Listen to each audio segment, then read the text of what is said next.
Y nos vamos a Israel. Está Israel que recibió este último Shabbat a 3 nuevos secuestrados en una imagen tan dolorosa, desnutridos y con todo el dolor a cuestas.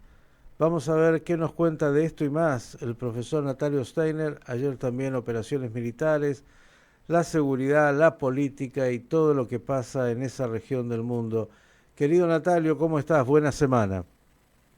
Hola Miguel, ¿qué tal? Buenas semanas, ¿cómo están todos ustedes? Bien, Antes que ven, nada, disculpas por la difonía que me está afectando un poco bastante, es típico del trabajo que uno viene haciendo, de hablar mucho. el trabajo Sí, intenso y los fríos, ¿no? A ver, empecemos por algo distinto, Natalio. ¿Cómo está el clima? bueno, el clima en estos últimos días está muy feo, está lloviendo bastante, mucho en Israel dentro de todo, y está muy frío el tiempo, está muy frío, ha bajado la temperatura a niveles realmente importantes para Israel la lluvia. Por supuesto que es necesaria, pero en la vida cotidiana estos cambios de temperatura descompensan y obviamente afectan a la gente. Pero ya van a pasar, eso también ya va a pasar.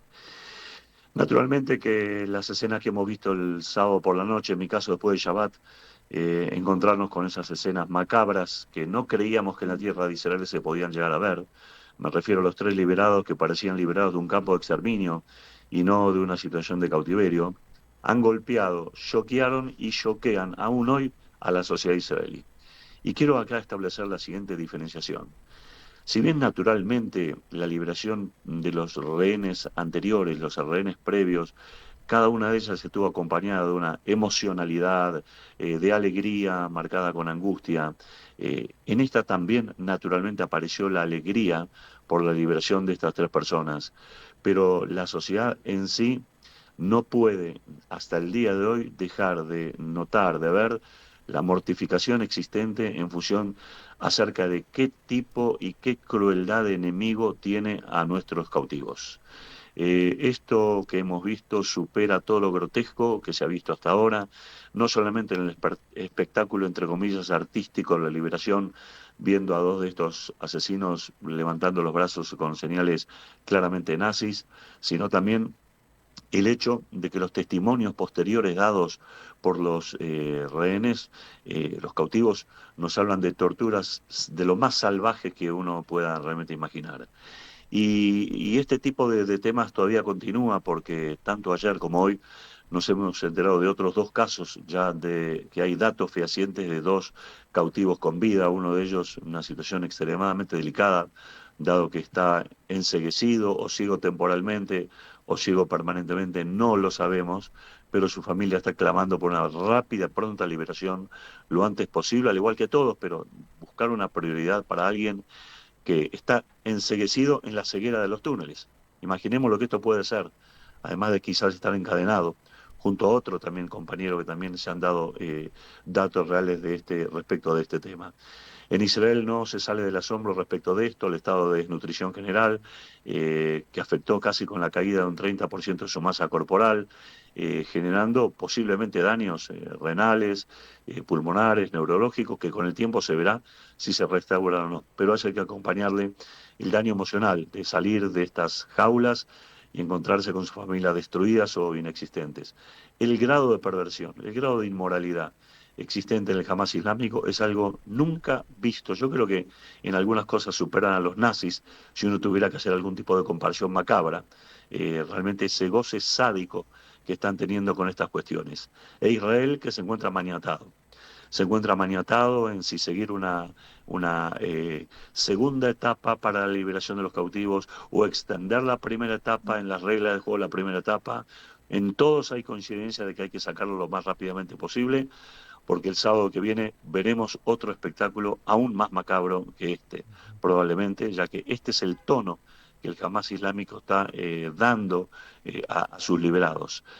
La liberación de las chicas, de las cautivas, de las rehenes, nos llenaron de alegría, no solo por su liberación, sino porque en general la vimos bien en estado físico.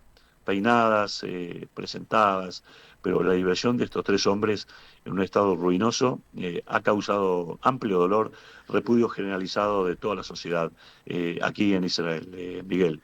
Y Natalio, en esto, a sí. propósito de esto, simplemente para complementar, lo que se sabe es que Silwar había dado instrucciones de alguna manera de cuidar un poco más a las mujeres y a los hombres, tenerlos en este tipo de régimen donde estuvieron, como has mencionado, encerrados en las peores condiciones, sin alimentos. Hay parte de esto y uno puede presuponer lo que viene. Pero quiero preguntarte sobre justamente las negociaciones, no solo para bueno, lo que viene el próximo sábado, que debería ser, entiendo, la liberación del grupo de vivos y no vivos que queda, pero qué pasa con la segunda etapa en términos de el resto de los secuestrados. Bueno, justamente el tema de la segunda etapa es la etapa crítica que ahora se está tratando de hablar porque hay diversas fuerzas que tensan dentro del gobierno que indican que no hay que ir a una segunda etapa, mientras que hay otras fuerzas que dicen tenemos que continuar con una segunda etapa.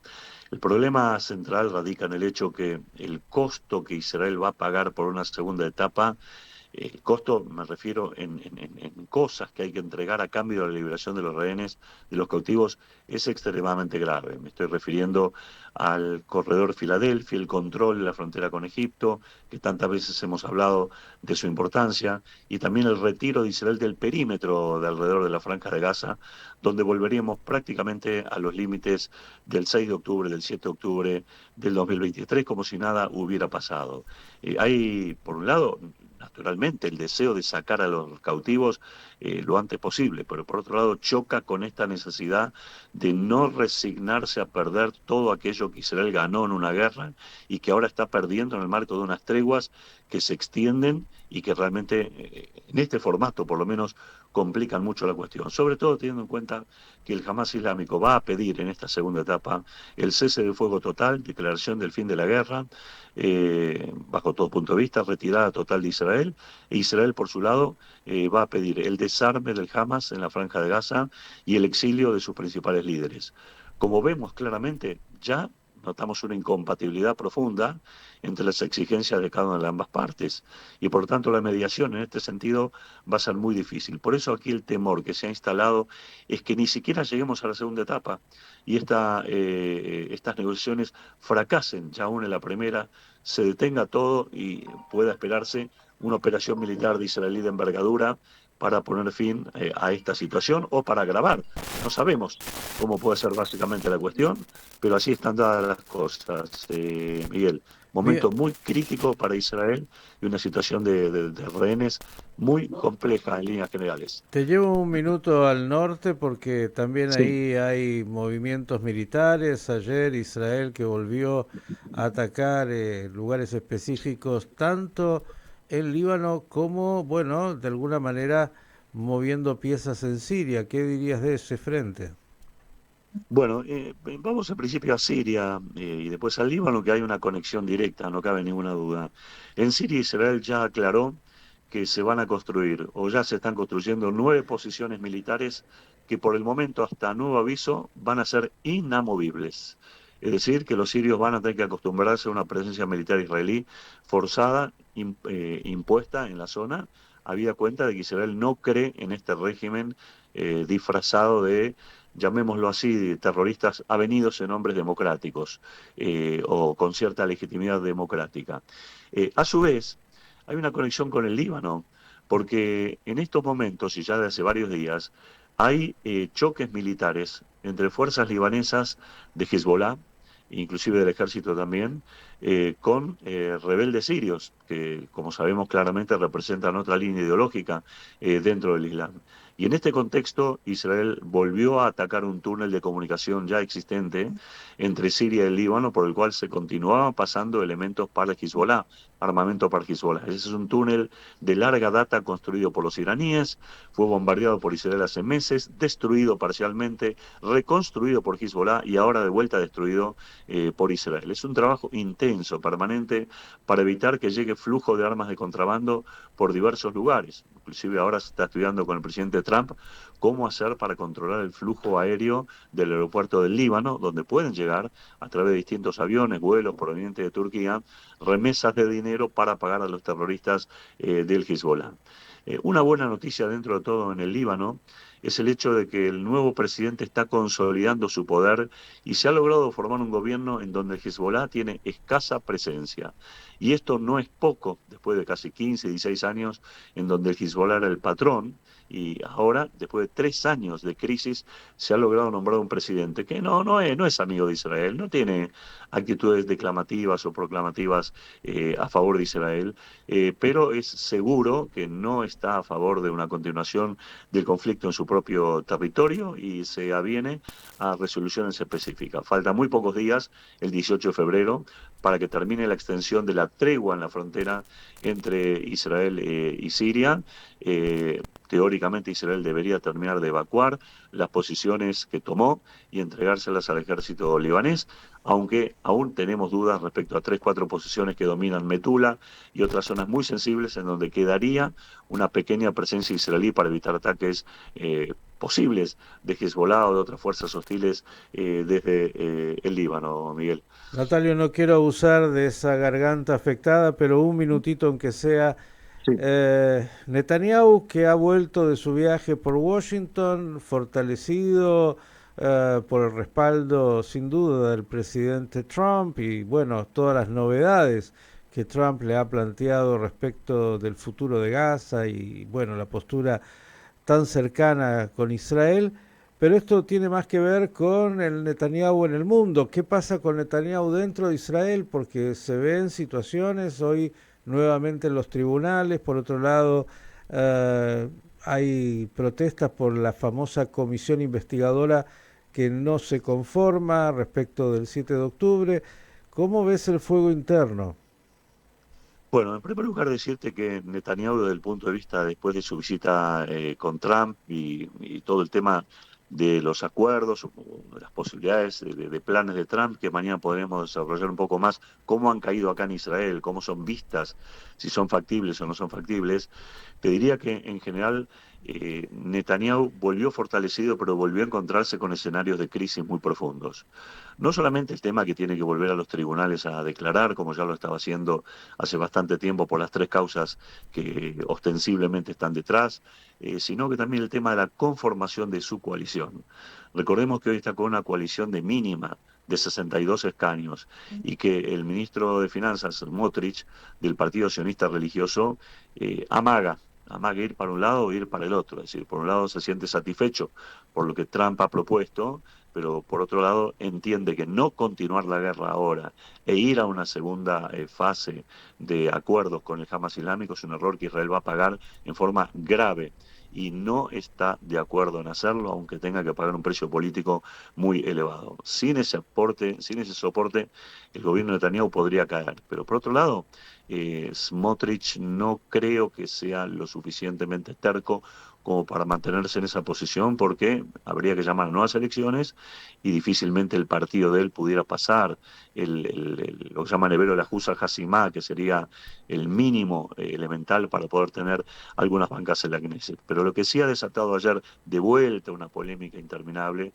fue que la Comisión de Asuntos Judiciales se reunió para tratar el famoso tema de la comisión investigadora oficial del ataque del 7 de octubre, y en donde la coalición se ha impuesto nuevamente y ha postergado la investigación oficial durante 3 meses más. Esto generó toda una serie de polémicas y de rechazos y de vicisitudes, de defensas por un lado, esgrimiendo de que no se puede juzgar a oficiales que hoy tienen que dedicarse a pelear en el frente y no pueden perder tiempo contratando abogados. Y por otro lado, desde la oposición diciendo que es un enmascaramiento para quedarse en el poder, continuar la guerra por tiempo indefinido, indeterminado y no abordar el precio que implicaría pagar los resultados de una comisión oficial, que ya hay un diputado ultraortodoxo de la coalición, diputado Gafni, que dijo que una comisión oficial podría terminar con la caída de Netanyahu y su gobierno. Es decir, las basas están puestas, las piezas no terminan nunca de encajar y pareciera que seguimos pedaleando, pedaleando, pedaleando, pero no encontramos todavía soluciones visibles a los conflictos que se nos están eternizando, se nos están haciendo tan largo. Es verdad que estamos en tregua, es verdad que dentro de la tregua, a Dios gracias, no tenemos en general soldados caídos, pero por otro lado necesitamos definiciones muy rápidas respecto al tema, esencialmente de los cautivos, cuál va a ser la línea, el rumbo, el criterio que se va a seguir en la definición del Hamas islámico y sus cautivos, y por otro lado también la estabilidad institucional del gobierno. Y aquí es donde juega un lugar importante de vuelta Ben Gvir, que estaría pensando en sumarse a la coalición para volver a sostenerla con 68 mandatos y no con 62, como está ahora. Como vemos, es todo un juego de toma y daca, en donde evidentemente los intereses políticos priman a veces por encima de intereses nacionales y a veces a la inversa, acorde a la credibilidad de cada uno de los políticos del país, Miguel. Natalio, a cuidarse y a que mañana nos puedas contar otras cosas y mejores noticias. Un gran abrazo, té con limón y también algo de jugo de naranja puede ayudar. Todo eso y cuidarse y Sí, descansar. créeme que lo estoy haciendo, pues no da resultado, en serio que el frío aquí es muy intenso. Pero bueno, Y algo vamos a hacer. el Gracias, frío Miguel. acompaña la información. Un abrazo y gracias por el esfuerzo. El periodista Natalio Steiner dándonos el panorama de noticias desde Israel.